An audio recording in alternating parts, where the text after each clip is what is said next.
కాస్త తోడబుట్టిన వాళ్ళని కూడా పట్టించుకోండి. వాళ్ళు పిచ్చోళ్ళో మంచోళ్ళో తెలివిగా ఉన్నారో తెలివి లేకున్నారో, వాళ్ళ చదువు ఎట్టుందో, వాళ్ళ పరిస్థితులు ఎట్లున్నాయో. నీ తమ్ముడు ఎలా ఉన్నాడో చూడనానా, తమ్ముడితో ఫ్రెండ్షిప్ చేయనా, ప్రేమగా మాట్లాడినానా. నీ చెల్లెలు ఎలా ఉందో చూడనా, బయట వాళ్ళతో ప్రేమగా మాట్లాడి నీ చెల్లెల దగ్గరికి వస్తే కొక్కరించి కోపిష్టిగా చిరాకు పడి రైట్ కాదు నాన్న. నీ చెల్లెలను నువ్వే దగ్గరకు తీసుకోవాలి, నేర్పుకోవాలి. నీ తమ్ముడిని నువ్వే దగ్గర తీసుకోవాలి, నేర్పుకోవాలి. అన్నల బాధ్యత అక్కల బాధ్యత కూడా నెరవేర్చాలి. దేవుని బిడ్డలంగా మనకు బాధ్యత ఇదే. దానికోసం కొన్ని రిస్కులైనా చేయాలి అవసరమైతే.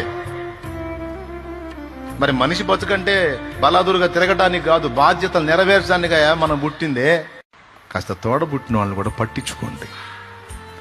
వాళ్ళు పిచ్చోళ్ళో మంచోళ్ళో తెలివిగా ఉన్నారో తెలివి లేకున్నారో, వాళ్ళ చదువు ఎట్టుందో, వాళ్ళ పరిస్థితులు ఎట్లున్నాయో. నీ తమ్ముడు ఎలా ఉన్నాడో చూడనానా, తమ్ముడితో ఫ్రెండ్షిప్ చేయనా, ప్రేమగా మాట్లాడినానా.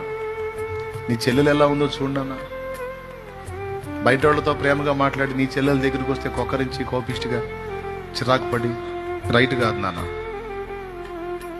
నీ చెల్లెలను నువ్వే దగ్గరకు తీసుకోవాలి, నేర్పుకోవాలి. నీ తమ్ముడిని నువ్వే దగ్గర తీసుకోవాలి, నేర్పుకోవాలి. అన్నల బాధ్యత అక్కల బాధ్యత కూడా నెరవేర్చాలి. దేవుని బిడ్డలంగా మనకు బాధ్యత ఇదే. దానికోసం కొన్ని రిస్కులైనా చేయాలి అవసరమైతే.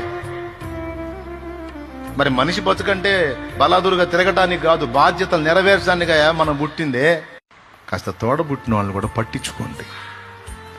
వాళ్ళు పిచ్చోళ్ళో మంచోళ్ళో తెలివిగా ఉన్నారో తెలివి లేకున్నారో, వాళ్ళ చదువు ఎట్టుందో, వాళ్ళ పరిస్థితులు